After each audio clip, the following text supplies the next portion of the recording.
नमस्कार दोस्तों, कैसे हैं आप सभी। आज की कहानी का शीर्षक है नींव। शादी हुए 1 सप्ताह हो चुका था। रिश्तेदार व मित्र सभी जा चुके थे।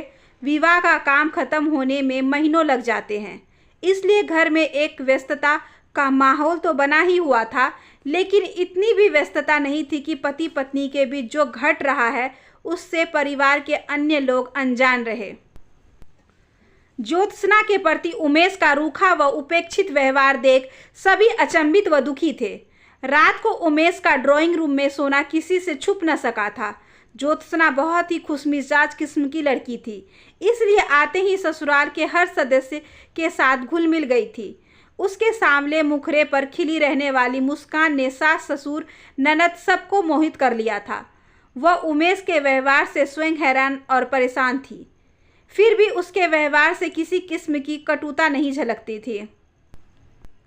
उसकी झील सी गहरी आंखों में बहुत सारे सवाल जरूर झिलमिलाते रहते, पर किसी किस्म की शिकायत नहीं थी उसमें। उमेश उससे क्यों कटा कटा रहता है या उसे अपनी पत्नी का दर्जा क्यों नहीं दे रहा है, वह अगर इसका उत्तर चाहती भी तो वे लोग आखिर जवाब क्या देते। ऐसा नहीं था कि वजह किसी को मालूम नहीं थी। मुझसे कोई भूल हो गई है क्या, मुझे बताइए तो सही, तभी तो मैं आपकी नाराज़गी समझ पाऊंगी। नई नई इस घर में आई हूँ, थोड़ी समय तो दीजिए, आपकी हर उम्मीद पर खरी उतरूंगी। उमेश से किए गए हर सवाल के जवाब में उसे चुप्पी ही सहनी पड़ती। वह भी हर लड़की की तरह अनगिनत सपने लेकर आई थी और पति का प्यार पाने की इच्छा रखती थी। हालांकि माता पिता द्वारा तय किए गए इस विवाह से पहले उन दोनों की मुलाकात न के बराबर ही हुई थी। हर बार जब भी उसकी बहन ने उनकी मुलाकात करानी चाहिए, उमेश अपनी व्यस्तता जाहिर कर कन्नी काट लेता था। उमेश जैसा स्मार्ट व उच्च पद पर असीम जीवन साथी पाने की उमंग में ज्योत्सना का ध्यान इस ओर गया ही नहीं था कि उमेश शायद अपने माता पिता के दबाव में आकर यह विवाह कर रहा था। वैसे भी उसे इस बात का भरोसा था कि अगर माता पिता ने रिश्ता तय किया है तो सब ठीक ही होगा। फिर सगाई वाले दिन उसकी बहन ने भी यही कहा था। लगता है जीजा जी भी आपकी ही तरह कम बोलते हैं। सुहाग रात के दिन वह इतनी थक गई थी कि सुबह उमेश को ड्राइंग रूम में सोते देख वह हैरान तो हो गई थी, पर किसी तरह के गलत विचारों को उसने अपने मन में आने नहीं दिया था। फिर उसने हनीमून पर जाने से मना कर दिया तो भी ज्योत्सना को लगा कि ठीक भी तो है, 2 अजनबियों का साथ जाना कहाँ तक सही होगा। लेकिन धीरे धीरे वह इतना तो जान गई थी कि कुछ बात अवश्य है, जिसकी वजह से उमेश ने एक संवादहीनता की स्थिति कायम की हुई है। ससुराल वालों का साथ और प्यार उसे हिम्मत देता और उसे लगता कि यह स्थिति अपने आप ही ठीक हो जाएगी। वह भरसक अपनी तरफ से यह कोशिश करती कि उसकी ओर से कोई गलती ना हो जाए। उस दिन रविवार था, सब लोग टीवी देख रहे थे। उमेश बालकनी में बैठा था। छुट्टी वाले दिन वह ज्योत्सना से बचने के लिए बालकनी का ही सहारा लेता था। माँ, 1 कप चाय मिलेगी? उमेश की आवाज़ सुन ज्योत्सना फटाफट चाय बनाने के लिए उठ गई। चाय का कप माँ के हाथ में थमा मुख नज़रों से उसने उन्हें देखा। माँ की नज़रें झुक गई। वह तुरंत बालकनी की ओर चली गई। तभी ज्योत्सना को ख्याल आया कि उसने बिस्कुट तो रखा ही नहीं। उमेश खाली चाय नहीं पीता था। वह बिस्कुट की प्लेट ले बालकनी की ओर बढ़ी। अपना नाम सुन उसके कदम वहीं ठहर गए। बेटा, आखिर ऐसा कब तक चलेगा? ज्योत्सना का क्या दोष है वह सजा भुगत रही है? मेरे बस में कुछ नहीं है, तुम तो सब कुछ जानती हो। मैंने तो तुम्हें मना भी किया था कि मेरी शादी ना करो। मैं किसी लड़की की ज़िंदगी खराब नहीं करना चाहता था, पर तुमने मेरी एक न सुनी। बेटा, तुम्हें नए सिरे से ज़िंदगी शुरू करने की कोशिश करनी चाहिए। किसी ऐसे इंसान की खातिर अपनी ज़िंदगी के हर दरवाजे को बंद कर लेना जहाँ से खुशी आती है, कहाँ की अक्लमंदी है। माधुरी ने तो तुम्हें धोखा दिया। यह क्यों नहीं मान लेते कि वह तुम्हारे लायक थी ही नहीं? आखिर ज्योत्सना में कमी ही क्या है? माँ, इन बातों का कोई फ़ायदा नहीं है। माधुरी की जगह कोई नहीं ले सकता। ज्योत्सना बहुत अच्छी है, पर क्या वह माधुरी के रूप और सौंदर्य के आगे कहीं टिकती है? क्या वह माधुरी जैसी स्मार्ट है? आखिर उसके रूप और स्मार्टनेस ने तुझे क्या दिया? सिर्फ धोखा ना। उसमें गुण होते तो तेरे प्यार की कद्र करती, तुझे सहारा देती, न कि तेरे से ज़्यादा पैसे वाले के पास चली जाती। उस जैसी महत्वाकांक्षी लड़कियां ऑफिस के बंद चैम्बरों में ही तो अच्छी लगती है, पर घर के आंगन में नहीं। तुम प्यार और विश्वास की नींव ज्योत्सना के साथ ही रख सकते हो। उसे अपनाने की कोशिश तो करके देखो। मुझसे नहीं होगा माँ, कहकर उमेश अंदर कमरे में चला गया। आंसुओं के वेग को रोकने की नाकाम कोशिश करती रही। ज्योत्सना जर हो गई थी। जब शांता की नज़र उस पर पड़ी तो वह सकपका गई। नजरें मिलाने का एहसास नहीं हुआ। ज्योत्सना ने उन्हें ऐसे देखा मानो पूछ रही हो कि सब कुछ जानते हुए भी अपने मेरे साथ यह अन्याय क्यों होने दिया। बेटे को सुख देने की चाह में किसी और की बेटी के सपने बदरंग क्यों कर दिए। उसे मोहरा बना अपने बेटे से कह रही थी कि हारी हुई बाजी जीत ले। यह मुमकिन है क्या? ज्योत्सना समझ नहीं पा रही थी कि वह क्या करे। चीखने चिल्लाने या किसी को दोषी ठहराने से तो कोई फायदा नहीं था। बेटा, उमेश को थोड़ा वक्त दे। समय की हवा गुबार को उड़ा ले जाती है। शांता देवी ने उसे सांत्वना देने की कोशिश की तो वह फफक उठी। पति का प्यार और साथ पाए बिना मैं आखिर किस अधिकार से यहाँ रह रही हूँ? क्या सिर्फ आपकी बहू बनकर रहना ही काफ़ी है? मुझे मायके जाने की इजाज़त दें। तुम इस घर की इज्जत हो, यही तुम्हारा सबसे बड़ा अधिकार है। मैं तुम्हें रोकूंगी नहीं, लेकिन इतना ज़रूर कहूँगी कि तुम्हें अपने हक के लिए लड़ना चाहिए। हिम्मत हारकर मायके चले जाने से सिर्फ दूरियां ही बढ़ेगी। हम तुम्हारे साथ हैं। एक कोशिश तो कर की ही जा सकती है। पर उन्हें तो मेरे रंग रूप से भी चिढ़ है। क्या माधुरी बेहद सुंदर थी? मुझे उसके बारे में कुछ बताइए। वह एक बंद अध्याय है। यह जान लो कि वह एक आंधी की तरह आई थी जो हमारा सुख, चैन और विश्वास उड़ाकर ले गई। वह सुख को पैसे से तौलती थी, इसलिए जब उसे रईस ज़्यादा मिला तो उसे उमेश का प्यार ठुकराते पल भर नहीं लगा। ज्योत्सना को लगा कि एक कोशिश करने में तो कोई हर्ज नहीं है। उमेश उससे दूर रहने की कोशिश करता तो भी वह सहज बनी रहती। कोई बात भी करती तो वो यह एहसास ज़रूर दिला देती कि ज़रूरी है, इसलिए कर रही है। बात करते करते धीरे से मुस्कुरा देती और ऐसी दिखाती मानो वह स्वाभाविक था। उसके कहने से पहले ही उसके सारे काम कर देती। उमेश उसे अपने आसपास देख झुंझलाता तो ऐसे दिखाती कि उसकी बेरुखी का उस पर कोई असर नहीं हो रहा है, वरन गुनगुनाने लगती। उमेश हैरान हो जाता। वह उसके साथ ढंग से बात भी नहीं करता, फिर भी वह कोई शिकायत नहीं करती। माँ और बहन ज्योत्सना के रूप और गुण की तारीफ करती तो वह चिढ़ जाता। आखिर क्यों उन्हें ज्योत्सना में कोई कमी नजर नहीं आती थी? ज्योत्सना जानती थी कि वह साधारण शकल सूरत की लड़की है। वह कई बार शीशे में जाकर स्वयं को निहारती।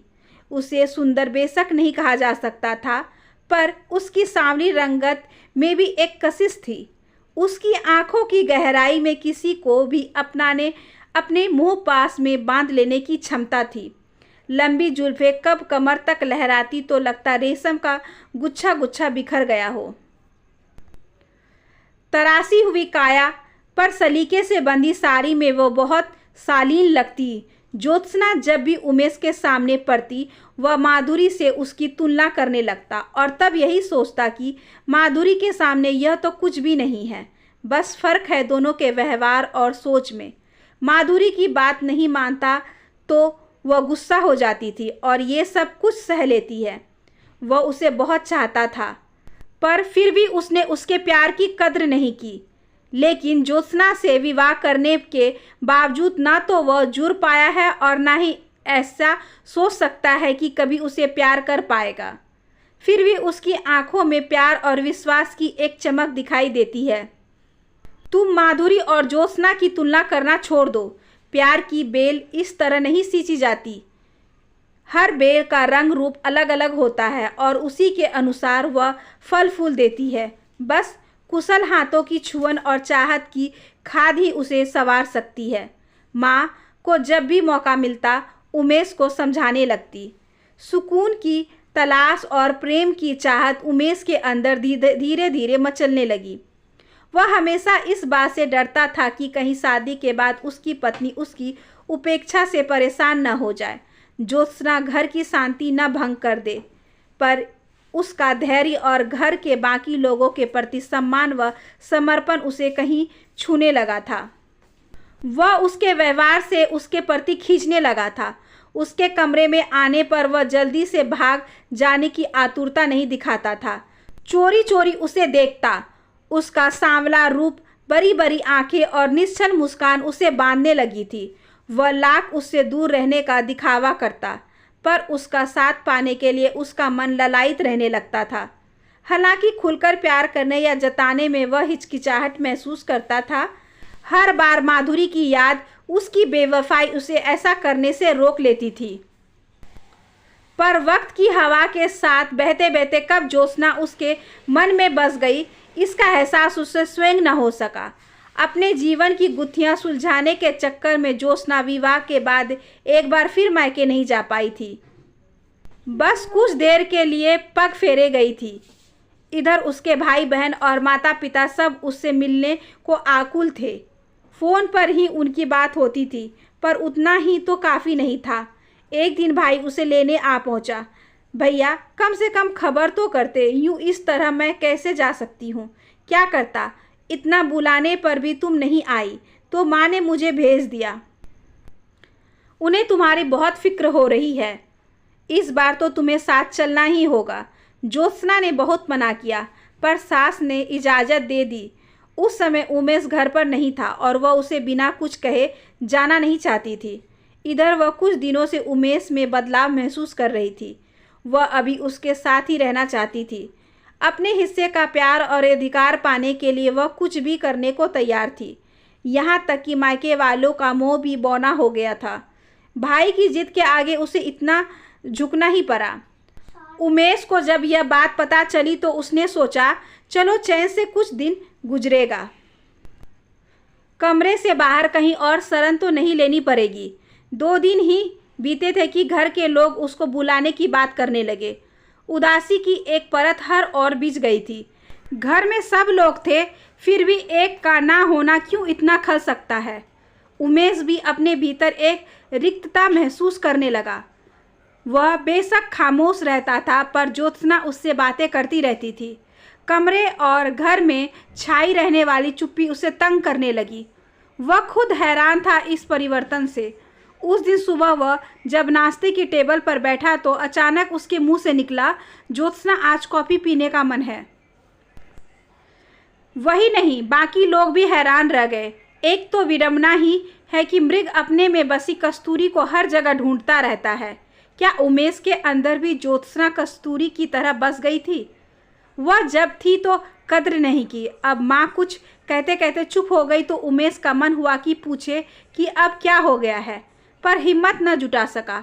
वह तो लगातार कोशिश करती रही, पर मिला क्या? उपेक्षा और तिरस्कार। प्यार को तो प्यार से ही सुरक्षित रखा जा सकता है। कम बोलने वाले बाबूजी का स्वर भी भीगा हुआ था। भैया, क्या फ़ायदा आपका इतने पढ़े लिखे होने का? भाभी का मान भी न रख सके। छोटी बहन की बात उसे झकझोर गई। आखिर ये लोग ऐसी बातें क्यों कर रहे हैं? ज्योत्सना कोई हमेशा के लिए थोड़ी गई है, वह तो मायके गई है। लेकिन नहीं, अनगिनत सवाल और डर उसे कुरेद गए। इन लोगों का इस तरह बोलना, कहीं वह हमेशा के लिए चली तो नहीं गई? नहीं, इस बार नहीं। फिर से उसके प्यार को चोट नहीं लग सकती है। प्यार, वह स्वयं चौंका। हाँ, वह ज्योत्सना से प्यार ही करने लगा था। अपना अभिमान, अपने डर और बीती बातों को दफन कर उसे ही लेने जाना होगा। वह जिस अधिकार की हकदार थी वह उसे देगा। माफ़ी मांगेगा तो निश्चित रूप से वह माफ़ कर देगी। ज्योत्सना का खिलखिलाता चेहरा उसकी आंखों के सामने घूम गया। मन में विश्वास हो तो रास्ते आसान लगने लगते हैं। घर वालों से उसने कुछ नहीं कहा। ज्योत्सना को अचानक आया देख वह कितने खुश हो जाएंगे। वह गाड़ी में बैठने ही वाला था कि मोबाइल बजा, पर एक चिर परिचित नंबर देखकर उमेश का मन विचलित हो गया। कांपते हाथों से उसने फ़ोन कान में लगाया। देखो, मैं जानती हूँ कि तुम मुझसे बेहद नाराज़ हो। लेकिन मुझे अब अपनी गलती का एहसास हो गया है। मैं तुम्हारे पास वापस लौटना चाहती हूँ। माधुरी की आवाज़ पहचानने में वह गलती कैसे कर सकता था। उसके भीतर अंतद्वंद की फांस चुभती और वह फिर से चौकाचौंध भरी मीनारों की ऊंचाई से लोभ में फंसता। उससे पहले ही उसने रॉन्ग नंबर कहे फ़ोन काट दिया और गाड़ी स्टार्ट कर ली। उसे विश्वास और प्यार से सींची गई नींव की ज़रूरत थी। आशा करती हूँ कि आज की ये छोटी सी कहानी आपको अच्छी लगी होगी। अगर अच्छी लगी हो तो please like, share and subscribe करें हमारे चैनल को। ज़्यादा से ज़्यादा शेयर करें और बेल आइकन को ज़रूर प्रेस कर लें ताकि अगली वीडियोज़ की नोटिफिकेशन आपके पास सबसे पहले पहुँचे। धन्यवाद।